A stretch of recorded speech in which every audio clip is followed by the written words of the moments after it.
CBI के जिस अधिकारी ने सुसाइड किया है उनके ऊपर गलत तरीके से दबाव बनाया जा रहा था कि मेरे खिलाफ इलीगल तरीके से, फर्जी तरीके से केस बना के मेरे अरेस्ट को मंजूरी दें, जिसको वो मंजूरी नहीं दे रहे। व्हाइट मनी को ब्लैक में कन्वर्ट करके अरविंद केजरीवाल और मनीष सिसोदिया जी तक पैसा पहुंचाया जाता था।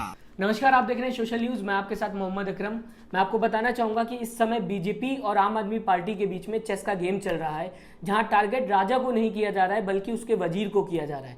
पूरा गेम समझाने की कोशिश करूंगा किस तरीके से वजीर को लगातार चारों तरफ से घेरते हुए बीजेपी नजर आ रही है। दरअसल मैं मनीष सिसोदिया की बात कर रहा हूं, जो दिल्ली के डिप्टी सीएम है। पहले उनके पर सीबीआई जांच बैठा ली गई, इसके बाद उनको एसएमएस मिले कि आपको इतना पैसे देंगे अगर आप बीजेपी में आ जाते हैं। यहां तक कि उनको ये कहा गया कि अगर आप आम आदमी पार्टी को तोड़ देते हैं तो आपको बीजेपी की तरफ से दिल्ली का सीएम बना दिया जाएगा, जैसा कि मनीष सिसोदिया कहते हुए नजर आए। इसके बाद में आपको बताना चाहूंगा, जो सरकारी स्कूल दिल्ली में बने हैं उसके ऊपर भी बीजेपी ने सवाल खड़े किए। और अब संबित पात्रा, जो कि बीजेपी के माने जाने प्रवक्ता हैं, काफी ज्यादा मशहूर हैं, उन्होंने एक स्टिंग वीडियो यानी कि स्टिंग ऑपरेशन करवाया था, जो वो लोगों के सामने रखते हुए नजर आ रहे हैं। और इसके बल पे वो मनीष सिसोदिया पे एक बार फिर सवाल खड़े करते हुए नजर आ रहे हैं। दूसरी तरफ मनीष सिसोदिया अपने आप को बचाते हुए ये कहते हुए नजर आ रहे हैं कि जो अधिकारी मनीष सिसोदिया के ऊपर लगाया गया था, मनीष सिसोदिया के पीछे लगाया गया था, उसके ऊपर इतना ज्यादा प्रेशर डाल दिया बीजेपी ने मनीष सिसोदिया को अरेस्ट करने के लिए कि आखिरकार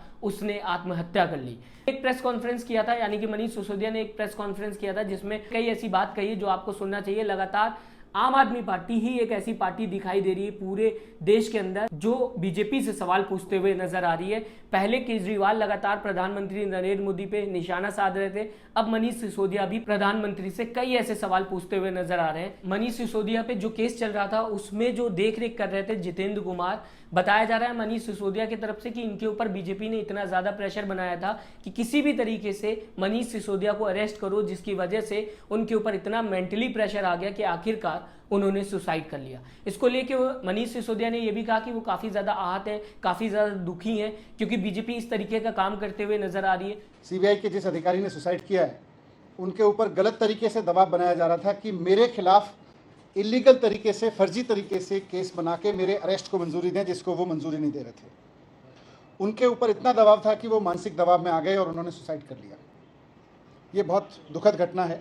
उन्होंने प्रधानमंत्री से यह भी बोला कि बेरोजगारी पे कब काम करेंगे, अच्छे स्कूलों पे कब काम करेंगे और देश को आगे बढ़ाने में कब आपका योगदान होगा। आप जिस तरीके से सीबीआई और ईडी का गलत इस्तेमाल करते हुए दिखाई देते हैं, क्या बीजेपी के पास सिर्फ यही काम रह गया है जिसको जनता सत्ता में लाती है, यानी कि जिस पार्टी को जनता चुन के एक स्टेट के अंदर भेजती है, उसको तोड़ने के लिए बीजेपी सरकारी संस्थाओं का गलत इस्तेमाल करते हुए दिखाई देती है। ऐसा मनीष सिसोदिया अपने प्रेस कॉन्फ्रेंस में बोलते हुए नजर आए। साथ ही साथ उन्होंने दुख भी जताया जो जितेंद्र कुमार ने आत्महत्या की। मैं आपको बताना चाहूंगा, दूसरी तरफ बीजेपी भी लगातार आम आदमी पार्टी पे प्रहार करते हुए नजर आ रही है, लेकिन ऑपरेशन लोटस को लेके आम आदमी पार्टी ये कह रही कि दिल्ली में फेल हो गया।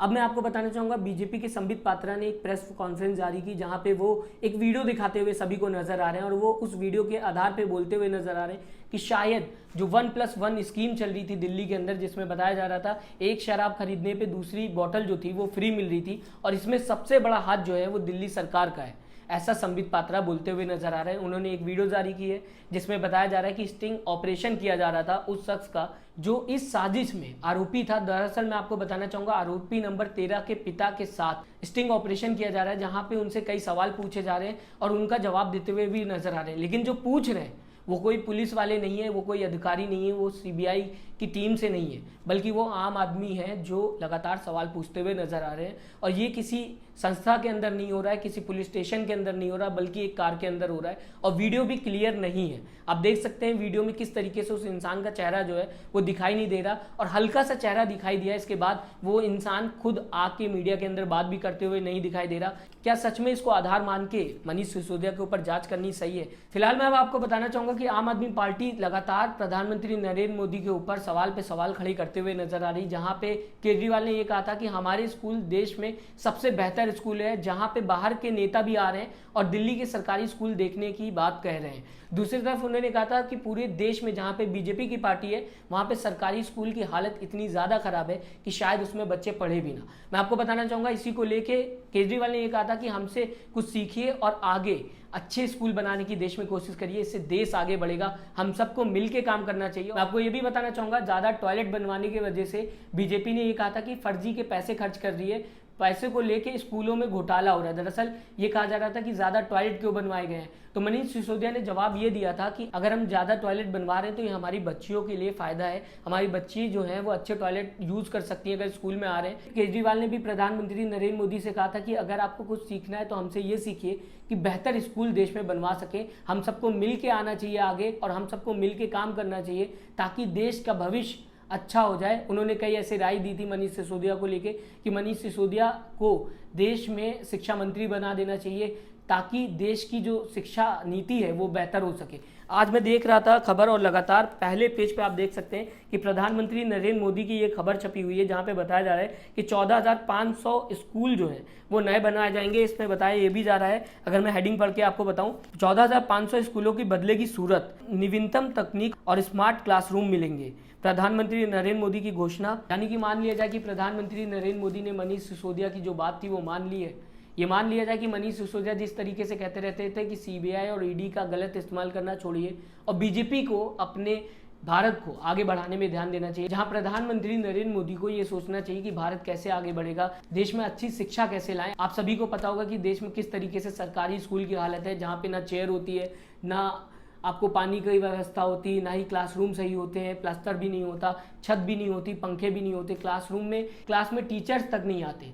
ऐसे में जब दिल्ली में अच्छे स्कूल बन रहे हैं, दिल्ली में बच्चों को अच्छी शिक्षा दी जा रही, भले ही उनके पास पैसे हो चाहे ना हो, उसमें कोई भी आगे पढ़ सकता है, तो क्या सच में वो गलत है? और जिस तरीके से मनीष सिसोदिया इल्जाम लगाते हुए दिखाई दे रहे हैं कि ईडी और सीबीआई की जांच इस कदर कराई गई कि आखिरकार अधिकारी जितेंद्र कुमार ने आत्महत्या करने की सोच ली क्योंकि उनके ऊपर इतना ज़्यादा प्रेशर बनाया गया था।